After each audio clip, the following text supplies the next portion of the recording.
নমস্কার, আমি সুরজিৎ প্রধান। আজ আমি দেখাতে চলেছি বিজ্ঞানের একটি মজাদার এক্সপেরিমেন্ট পরীক্ষা। তো কিভাবে চিনি আর ফুড কালার দিয়ে আমরা হোলির জন্য একটা কালার স্মোক তৈরি করব, সেটাই আজকে আপনাদেরকে দেখাতে চলেছি। মনে রাখবেন যে এটি হলো একটি রাসায়নিক কেমিক্যাল রিয়াকশন। তো এর জন্য সমস্ত ধরনের সতর্কতা আমরা মেনে এই ভিডিওটা তৈরি করছি। তো আপনাদের জন্য ছোট একটা ডিসক্লেমার। আমাদের এই এক্সপেরিমেন্টটা করার জন্য লাগবে চিনির গুঁড়ো। এটা যে বাড়িতে ইউজ হওয়া চিনি, সেটাকে আমরা মিক্সিতে গুঁড়ো করে নিয়েছি। আর লাগবে পটাশিয়াম নাইট্রেট। এটা আমরা ফসলের যে বীজ দোকান হয় সেই বীজ দোকান দিয়ে নিয়েছি। এটা রাসায়নিক নাম হচ্ছে KNO3। তো আমাদের আর লাগবে একটা ফুড কালার। আমাদের পাশে অরেঞ্জ ফুড কালার ছাড়া অন্য কোনো ফুড কালার পাওয়া যায় না, তো আমি অরেঞ্জ ফুড কালার নিয়েছি। আর লাগবে একটা PVC পাইপ। তো আমরা এই মিক্সচারটা তৈরি করে নিচ্ছি। তো দেখতে পাচ্ছ একটা কৌটো নিয়ে নিচ্ছি, এটার মধ্যেই এই মিক্সচারটা তৈরি করব। তো আমরা যদি 2 চামচ চিনির গুঁড়ো নেই, তাহলে তাতে 3 চামচ পটাশিয়াম নাইট্রেট দিতে হবে। এই অনুপাতে আমাদের এই মিক্সচারটা তৈরি করতে হবে। তো আমি 2 চামচ চিনির গুঁড়ো নিয়ে নিয়েছি। এবার 3 চামচ পটাশিয়াম নাইট্রেটের এই গুঁড়োটা নেব। আর একটা কথা বলে রাখছি, অনেক সময় কেমিক্যাল দোকানে যখন এটা কিনতে যাব, তখন এই পটাশিয়াম নাইট্রেট দানা দানা থাকতে পারে, তখন সেটাকে আলাদা করে মিক্সিতে গুঁড়ো করতে হবে, নাহলে একসাথে চিনি আর পটাশিয়াম নাইট্রেট আমাদের গুঁড়ো করা যাবে না। আর আমি এতে একটা জিনিস দিতে ভুলে গেছি, সেটা হচ্ছে বেকিং সোডা। 1/2 চামচের মতো আমাকে বেকিং সোডাও এই মিক্সচারে দিতে হবে। এবার এতে আমি ফুড কালার দেব।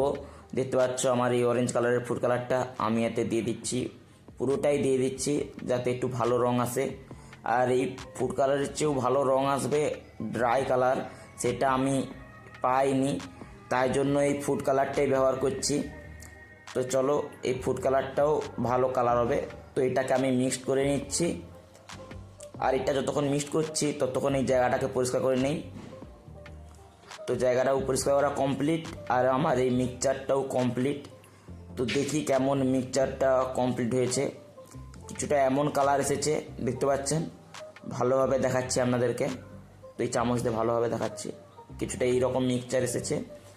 এবার আমাদের যেই কাজটা, সেটা হলো এই যে PVC পাইপ, এর ভেতরে আমাদের কাগজ দিতে হবে, যাতে আমাদের হাত রাখার জন্য একটা ভালো স্ট্যান্ড টাইপের হয়ে যায়। তো চলো, এই কাগজটা আমরা এর ভিতরে দিয়ে দিচ্ছি। আর এই ভিডিওটাকে একটু ফাস্ট করে দিচ্ছি, যাতে আপনাদের দেখতে একটু না খারাপ লাগে। তো চলো, এই ভিডিওটাকে একটু ফাস্ট করে দিচ্ছি।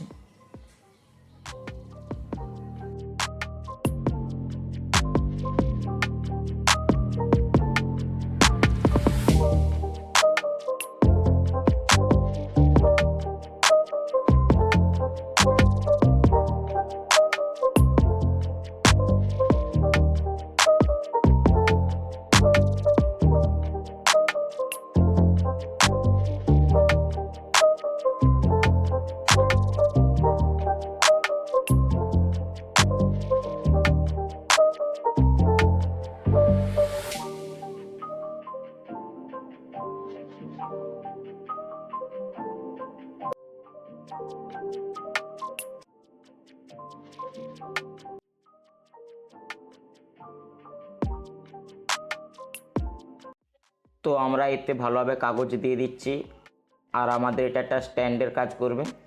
তো এবার আমাদের যে কাজটা, এই যে মিক্সচার দেখতে পাচ্ছ, এই মিক্সচারটাকে আমাদের এই PVC পাইপের মধ্যে দিতে হবে। তো চলো, এই মিক্সচারটাকে আমরা এই PVC পাইপের মধ্যে দিয়ে দিচ্ছি। তো এই চামচের সাহায্যে ভালোভাবে PVC পাইপের মধ্যে দিয়ে দিচ্ছে এই মিক্সচারটা। তো চলো, এটাকে পুরো ফুলফিল করে দিই।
তো আমাদের এটা ফুলফিল করা কমপ্লিট। এবার এটাকে আমি হাত দিয়ে একটু ভালো করে সেট করে নিচ্ছি।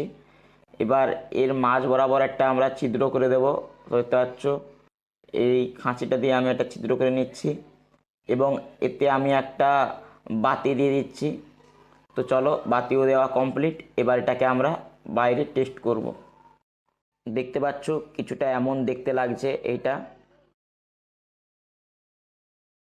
দেখতে পাচ্ছেন আমি তৈরি করে নিয়েছি এই জিনিসটা।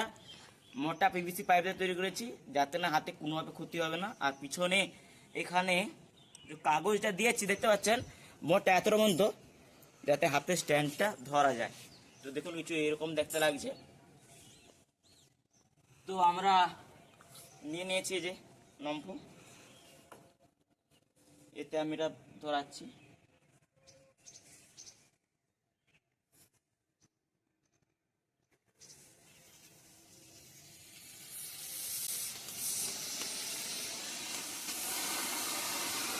বাস্ট করে যাবে।